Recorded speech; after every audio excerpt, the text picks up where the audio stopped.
Hello student, welcome to my YouTube channel excellent success group. तो student, आज हम discuss करेंगे क्लास 9 में चैप्टर 15 प्रोबेबिलिटी का सपोर्ट मटेरियल। क्वेश्चन नंबर 59 हमें दे रखा है। आउट ऑफ क्वाड्रिलेटरल, हमारे पास कुछ क्वाड्रिलेटरल है जैसे कि square, rectangle, rhombus, parallelogram and trapezium. A quadrilateral is chosen at a random, इन सभी में से एक क्वाड्रिलेटरल को चूज़ किया जाता है। Find the probability that a quadrilateral chosen has, choose किया गया जो क्वाड्रिलेटरल है वो हमारा ऑल एंगल राइट एंगल होंगे, उसकी प्रोबेबिलिटी बताओ। Both the diagonal bisect each other, दोनों डायगोनल एक दूसरे को बाइसेक्ट करेंगे, उसकी प्रोबेबिलिटी बताओ। Diagonal are perpendicular to each other, जो डायगोनल होंगे एक दूसरे पर परपेंडिकुलर होंगे, इसकी प्रोबेबिलिटी बताओ।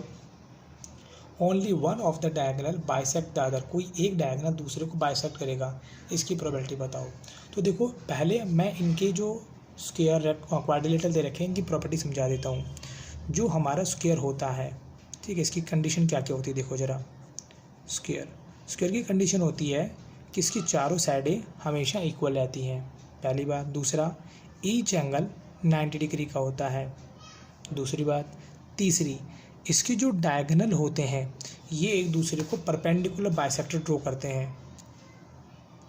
परपेंडिकुलर बाइसेक्टर का मतलब होता है जितना मेरा ये डायगोनल है उतना ये होगा, नाम दे देते हैं ए बी सी डी, इसको नाम दे दिया ओ। जितना ओ डी उतना ओ बी, जितना ओ ए उतना ओ सी होगा हमारा, ठीक है। और साथ ही साथ ये यहाँ पर क्या बनाएंगे 90 डिग्री एंगल, जो होता है हमारा स्क्वायर। फिर बात कर लीजिए रेक्टेंगल की। रेक्टेंगल की क्या क्या कंडीशन है।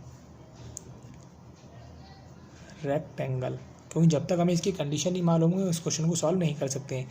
इसकी अपोजिट साइड जो होती हैं वो इक्वल होती हैं, पहली बात। दूसरी, इसके जो डायगोनल होते हैं ये दोनों इक्वल भी होते हैं और एक दूसरे को बाइसेक्ट करते हैं। मतलब जितना हमारा ये डायगोनल होगा, जैसे कि पी क्यू आर एस, इस पॉइंट को नाम दे दिया टी, जितना हमारा एस टी होगा उतना टी क्यू होगा, जितना पी टी होगा उतना हमारा टी आर होगा। ये रेक्टेंगल की है, बट ये परपेंडिकुलर बाइसेक्टर नहीं होता यहाँ पे, मतलब कि 90 डिग्री एंगल नहीं बनाता, बाइसेक्ट करता है। ये रेक्टेंगल की कंडीशन है। फिर आता है हमारा रोम्बस। रोम्बस की देखो क्या कंडीशन होती है।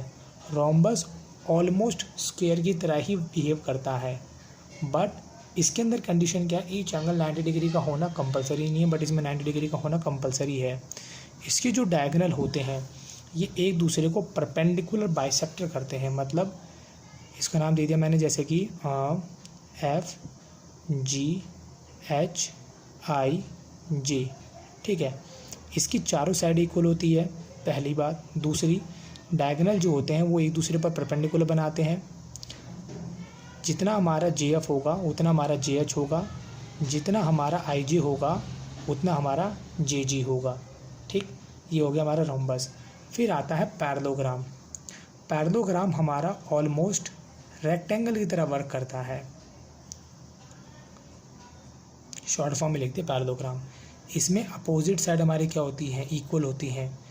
इसके जो डायगोनल होते हैं एक दूसरे को बाइसेक्ट तो करते हैं बट परपेंडिकुलर ड्रॉ नहीं करते हैं। मतलब के एल एम एन पी नाम दे दिया, मतलब जितना एन पी उतना हमारा पी एल, जितना हमारा के पी उतना हमारा पी एम।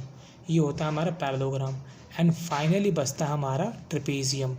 ट्रेपेजियम की सिर्फ एक ही कंडीशन होती है, अपोजिट साइड, चार साइडों में से कोई अपोजिट पेयर इसका क्या बनाता है, पैरेलल बनाता है, उसे कहते हैं ट्रेपेजियम। इसको नाम दे दिया क्यू आर एस टी। तो इसमें एस टी और टी आर दोनों पैरेलल हो सकती हैं, बट ये दोनों इक्वल नहीं हो सकती है, ठीक है। ऐसा अगर बोल दे तो इक्वल लेना है, अदरवाइज लेना नहीं होगा, बस इसमें पैरेलल की कंडीशन होती है। तो यहाँ पर सॉल्व करने के लिए हमारे पास टोटल क्वाड्रिलेटरल कितने हुए, अब इनकी प्रोबेबिलिटी बतानी है। टोटल क्वाड्रिलेटरल हमारे पास 5 है, square, rectangle, rhombus, parallelogram and trapezium, 5 हो गया। अब जैसे जैसे जिस इवेंट की प्रोबेबिलिटी पूछी गई वैसे लेंगे। बोला all angle are right angle, तो राइट एंगल सिर्फ स्क्वायर और रेक्टेंगल में ही होते हैं, ईच एंगल, इसके भी ईच एंगल 90 डिग्री के होते हैं। तो हमारे पास कितने क्वाड्रिलेटरल हुए, 2, ठीक है। लिखेंगे all the angle right angle, ऐसे सिर्फ 2 ही क्वाड्रिलेटरल होते हैं। तो इसकी जो प्रोबेबिलिटी होगी फेवरेबल आउटकम ऊपर, टोटल नीचे आएगा। पहले आपको फॉर्मूला लिखना है फेवरेबल आउटकम अपॉन में नंबर ऑफ टोटल ट्रायल। तो टोटल हमारे पास कितने क्वाड्रिलेटरल है, 5 है, तो यहाँ लिख दिया मैंने। सेकंड इवेंट हमारा बोला कि both diagonal bisect each other, दोनों डायगोनल एक दूसरे को बाइसेक्ट करने चाहिए। तो स्क्वायर में भी एक दूसरे को बाइसेक्ट करते हैं, रेक्टेंगल में भी करते हैं, रोम्बस में भी करते हैं, पैरेललोग्राम में भी करते हैं। तो कुल मिला के कितने क्वाड्रिलेटरल हमारे 4। तो यहाँ पर इवेंट 2 में मेरे ऐसी कितनी फिगर होगी, 1 2 3 4। ठीक है, अब इसकी प्रोबेबिलिटी निकालनी हो तो कैसे निकालेंगे, फेवरेबल आउटकम अपॉन में टोटल नंबर ऑफ ट्रायल, मतलब कि जितने क्वाड्रिलेटरल है वो आ जाएगा। प्रोबेबिलिटी हो जाएगी हमारी 4/5। थर्ड इवेंट नंबर 3 बोला गया है diagonal are perpendicular to each other, diagonal एक दूसरे परपेंडिकुलर होने चाहिए। वो हमारा सिर्फ स्क्वायर में और रम्बस में एक दूसरे को यहाँ पर 90 डिग्री बनाते हैं, ऐसा सिर्फ 2 फिगर में ही होता है। और अगर इसकी प्रोबेबिलिटी की बात की जाए तो क्या होगी, 2 आज हमारा आ जाएगा फेवरेबल आउटकम, टोटल हो जाएगा 5, ये इसकी प्रोबेबिलिटी हो जाएगी। ठीक है, अब बात की जाए इवेंट नंबर 4 की।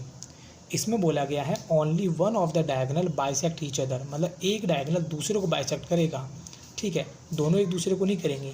तो ऐसा किसी भी फिगर में नहीं है कोई एक डायगोनल दूसरे को बाइसेक्ट करे। ऐसा होता किसमें, सिर्फ और सिर्फ काइट के अंदर। तो काइट में काइट की जो फिगर होती है कुछ इस तरीके से होती है। ठीक, अब इसमें इसका पहला डायगोनल ये हो गया, दूसरा डायगोनल ये हो गया, तो ये दोनों पार्ट तो इक्वल होते हैं, बट ये और ये पार्ट दोनों इक्वल एक दूसरे के नहीं होते हैं। तो यहाँ पर मेरा जो फेवरेबल आउटकम होगा वो कितना होगा, 0, क्योंकि इन 5 कंडीशन में ऐसा नहीं है और काइट हमें गिवन नहीं है, तो इसको हम ज़बरदस्ती ले नहीं सकते। तो यहाँ पर फेवरेबल आउटकम हो जाएगा हमारा 0, और इस फेवरेबल आउटकम की प्रोबेबिलिटी जो निकालेंगे वो हो जाएगी 0/5। 0 में 5 का डिवाइड देंगे, 0 ही निकल के आएगा। क्यों, क्योंकि हमारे पास यहाँ पर काइट के बारे में इन्फॉर्मेशन गिवन नहीं है कि काइट भी क्वाड्रिलेटरल में इंक्लूड है। अगर काइट होता तो यहाँ पर हम ले लेते 1। ठीक है, क्योंकि हमारे पास एक फिगर होती है ऐसी जिसमें एक डायगोनल दूसरे को बाइसेक्ट करता है, यानी ये दोनों पार्ट तो बराबर है, बट ये दोनों पार्ट बराबर नहीं है। तो इसलिए इसका फेवरेबल आउटकम हुआ 0। 0 की प्रोबेबिलिटी निकालेंगे 0/5, टोटल आ जाएगा नीचे, और इसकी प्रोबेबिलिटी होगी 0। और इसी के साथ हमारा क्वेश्चन नंबर 59 यहाँ पे कंप्लीट होता है। उम्मीद करता हूँ स्टूडेंट आपको क्वेश्चन समझ में आ गया होगा। अगर आपको वीडियो पसंद आए तो वीडियो को लाइक करें, शेयर करें, कमेंट करें और इस चैनल को जरूर सब्सक्राइब कर लें। मिलते हैं अगली वीडियो में। Okay, bye bye, thank you.